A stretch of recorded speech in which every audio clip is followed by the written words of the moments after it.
Hello student, তোমাদের সবাইকে স্বাগত মাই স্টাডি ইউটিউব চ্যানেলে। তো আজ কিন্তু আমি তোমাদের জন্য নিয়ে এসেছি ভূগোলের সাজেশন। তো তোমরা ভূগোলের এই কোশ্চেনগুলো খুব ভালোভাবে করে যাবে, আশা করছি তোমরা এর থেকে 100% কমন পাবে।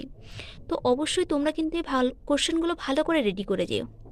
তো চলো আর কথা না বাড়িয়ে আজকের ভিডিও শুরু করা যাক। তোমাদের যে প্রাকৃতিক ভূগোল এবং আঞ্চলিক ভূগোল দুটো পার্ট রয়েছে, আগে কিন্তু আমি প্রাকৃতিক ভূগোল থেকে তোমাদের কোশ্চেন সাজেস্ট করেছি। আশা করছি তোমরা সেখান থেকে দুটো 100% কমন পাবে। তো চলো এবার শুরু করা যাক আজকের ভিডিও, অর্থাৎ আঞ্চলিক ভূগোল থেকে সাজেশন। তো তোমাদের আঞ্চলিক ভূগোল থেকে কিন্তু দুটো কোশ্চেন লিখতে হবে, 5 নম্বরের টোটাল 10। তো চলো আজকের ভিডিও শুরু করা যাক। প্রথমেই দেখো 1 নম্বরের কোশ্চেন দিয়েছি, ভারতের পূর্ব ও পশ্চিম উপকূলীয় সমভূমির ভূপ্রাকৃতিক বৈশিষ্ট্যের মধ্যে পার্থক্য লেখো।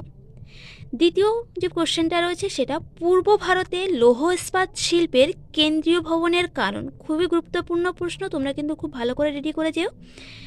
3 নম্বর কোশ্চেন রয়েছে, ভারতের অসম জনসংখ্যা বণ্টনের 5টি কারণ লেখো। এটাও খুব গুরুত্বপূর্ণ প্রশ্ন। এবার যে 4 নম্বর প্রশ্ন, সেখানে যাওয়ার আগে তোমাদের কাছে অনুরোধ, তোমরা যদি আমার চ্যানেলে নতুন হয়ে থাকো তো অবশ্যই আমার চ্যানেলটিকে সাবস্ক্রাইব করো এবং ভিডিও ভালো লাগলে লাইক করো এবং বন্ধুদের সঙ্গে ভিডিওটা শেয়ার করতে ভুলো না।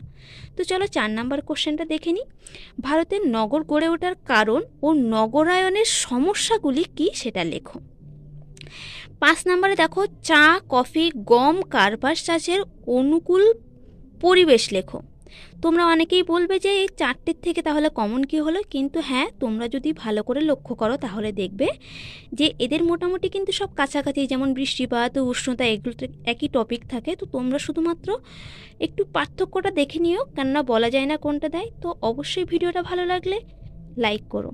Thank you.